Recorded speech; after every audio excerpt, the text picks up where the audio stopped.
Bonjour à tous. J'aimerais continuer de partager avec vous sur quelques pensées autour de Jésus, de ses réactions face à certaines situations que nous pouvons vivre aussi parfois dans nos relations, dans notre vie quotidienne. Et c'est toujours intéressant de voir donc comment Jésus réagissait.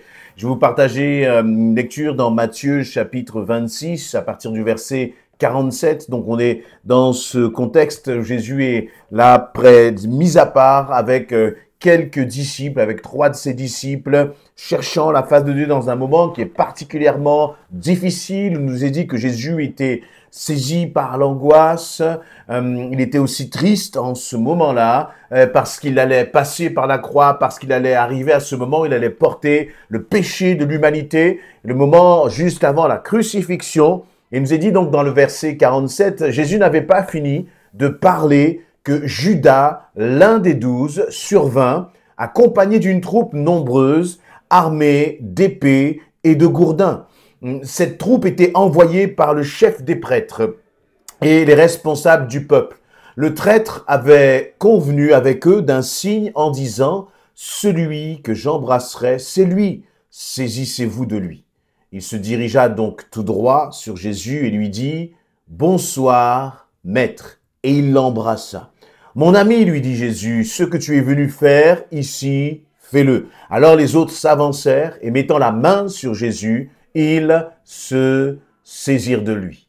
Quel passage terrible lorsque l'on y pense. Un passage qui m'a toujours interpellé, bousculé. Un passage dans lequel j'ai toujours été impressionné par la réaction de Jésus et en même temps profondément dégoûté par ce que l'homme est capable de faire. Et quand je dis l'homme, ce n'est pas simplement les autres, mais ce que nous, parfois, eh bien, nous pouvons faire dans certaines situations. Que se passe-t-il?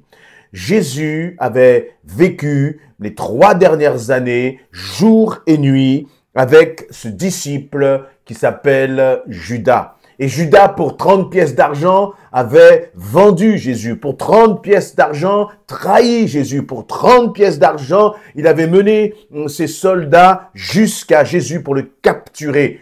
Et ça m'a toujours impressionné parce que le signe que Judas avait choisi pour que Jésus soit identifié, comme si d'ailleurs il y avait besoin de faire cela, parce que tout le monde connaissait Jésus. Jésus n'était pas comme quelqu'un d'inconnu, comme quelqu'un qui avait été discret pendant tout son ministère. Au contraire, lorsque Jésus rentrait dans une ville ou dans un village, la foule accourait. Pourquoi? Parce que la réputation de Jésus le précédait, parce que, eh bien, les témoignages des miracles que Jésus avait accomplis et se répandaient dans toute la Judée, dans toute la Galilée. Et donc, tout le monde connaissait Jésus. Mais Judas avait dit, celui que j'embrasserai, c'est lui que vous saisirez.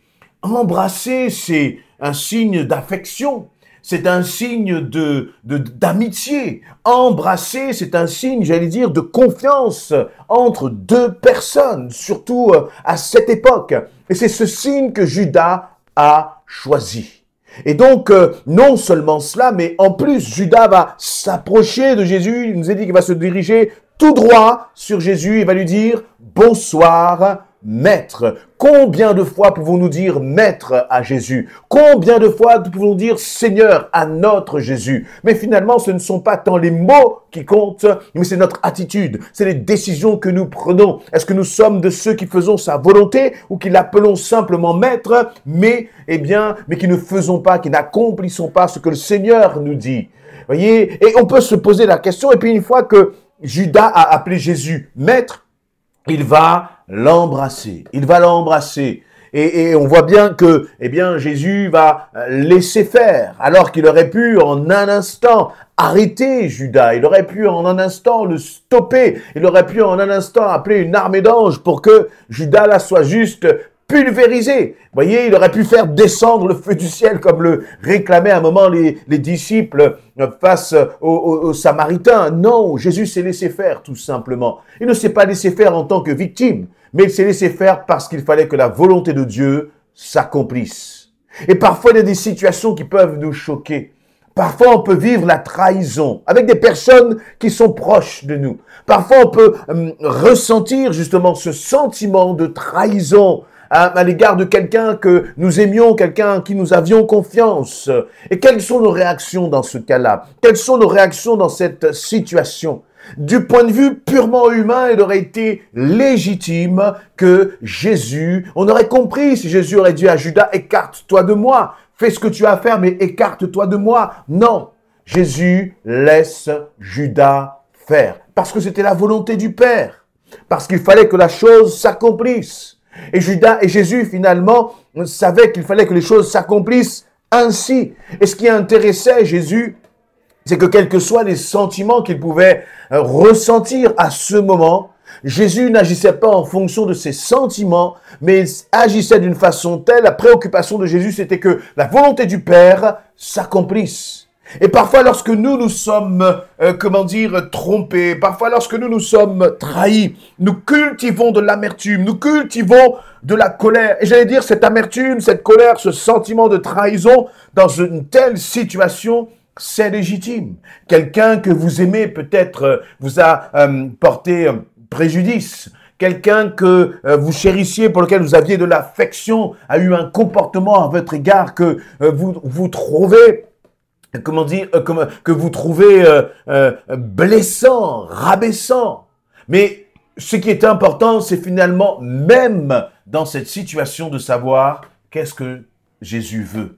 Qu'est-ce que Dieu tu veux? Comment, Seigneur, veux-tu que je réagisse? Je crois que celui qui est chrétien, adulte, mature en Christ, finalement, il a un moment où ses sentiments s'expriment, d'accord? Les émotions s'expriment et c'est normal parce que notre Dieu nous a conçus avec des émotions, des sentiments, mais il y a un moment aussi où l'Esprit de Dieu en nous doit prendre le dessus. Où nous devons dire, Seigneur, voici ce que je ressens, voici ce que, dans cette souffrance-là, voici dans cette trahison, voici ce que je ressens, Seigneur. Mais qu'est-ce que toi, tu veux? Comment veux-tu, Seigneur, que je réagisse?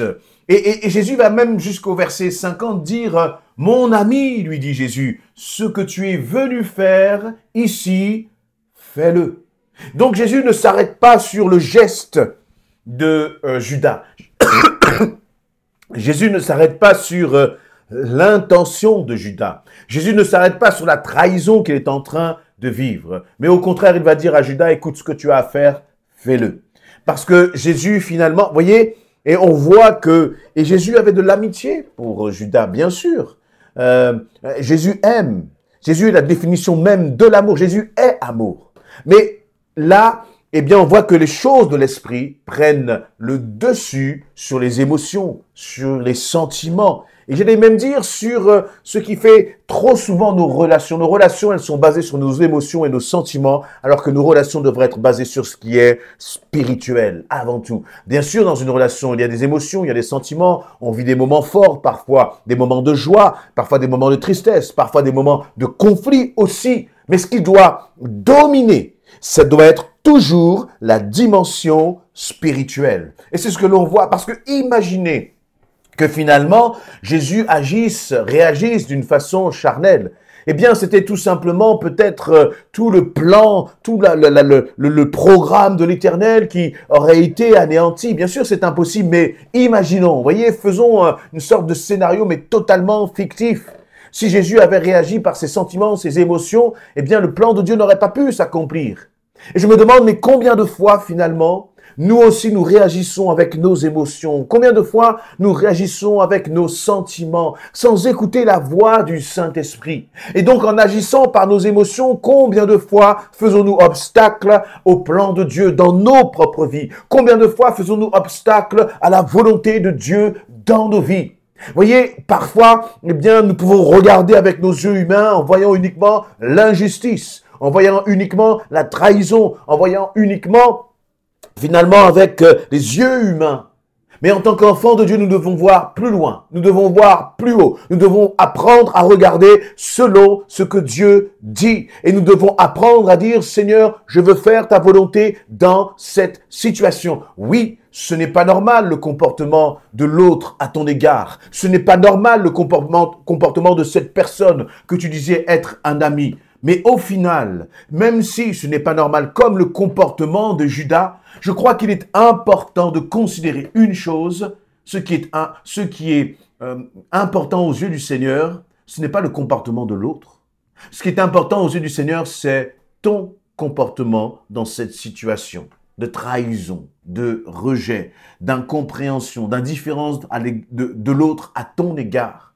Et voyez là, ce qui était important, finalement, ce n'était pas tant la réaction de de Judas. Ce qui était important, ce n'était pas tant les actions de Judas. Ce qui était important, ce n'était pas tant la façon dont Judas va faire les choses. Vous voyez, j'allais dire, c'est presque le summum de la trahison. Il va embrasser Jésus, il va lui dire, il va l'appeler maître, et puis il va bien réfléchir à tout cela dans son cœur. Ce n'est pas comme quelque chose qui s'est fait, vous voyez, comme s'il y avait sans préméditation. Non, il y avait de la préméditation dans le cœur de Judas. C'est quelque chose de préparé, de réfléchi. Il avait même dit aux soldats, celui que j'embrasserai, eh bien, c'est lui que vous saisirez. C'est lui que vous saisirez. Donc, tout cela a été préparé dans le cœur de Judas. Mais finalement, ce qui comptait, ce n'était pas l'autre. Ce qui comptait, ce n'était pas Judas et la façon dont il allait agir. Ce qui comptait, avant toute chose, c'était Jésus et comment Jésus allait gérer cette situation. Et je crois que, en tant qu'enfant de Dieu, ce qui compte, ce n'est pas de pointer le doigt vers l'autre, ce n'est pas de pointer le doigt vers l'offense que l'autre nous a fait, mais ce qui est important, c'est de dire, Seigneur, voici cette situation, mais dans cette situation, je veux t'honorer. Dans cette situation, Seigneur Jésus, je réalise que ce qui est important, c'est ma façon dont je vais réagir. C'est la façon dont finalement, je vais faire face à cette situation. Veux-tu être un enfant de Dieu mature? Veux-tu être un enfant de Dieu qui apprend à dominer sur ses émotions et sur ses sentiments? Veux-tu être un homme, une femme qui marche par l'Esprit?